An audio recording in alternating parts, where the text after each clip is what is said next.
que tamén creo que se accedemos... O pleno no mes que deixamos recollía na súa quenda de rogos e preguntas de novo a cuestión urbanística enchantada. O grupo do PSOE quixo incidir de novo na preocupación dos veciños do casco histórico polo estado do plan especial, que volverá a traerse ao ámbito local pro seu debate. Doutra banda, interesáronse tamén polo Pexón. O plan de especial protección do casco antigo como o plan xeral, o Pexón, a día de hoxe seguimos sen ter noticias sobre o que o Concello pensa facer ao respecto.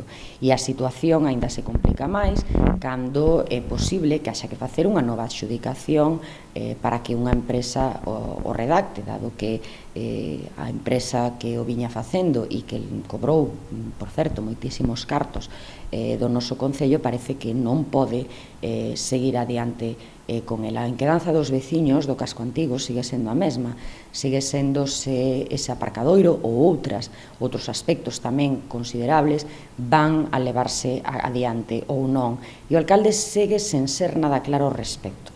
Nos, dende aquí, o que queremos é facer un chamamento a que dunha vez por todas diga exactamente que é o que quere facer, porque el sempre di que se vai a revisar ese plan de protección e que se van a aceptar unha serie de demandas veciñais e outras non. Bueno, que non podemos estar continuamente preguntando e continuamente agardando a que se produza esa explicación aos veciños, a publicación dese plan informando públicamente a todos os afectados, que non son solamente os que viven aí, senón entendemos que todos os habitantes da vila, e tomar xa unha decisión dunha vez por todas.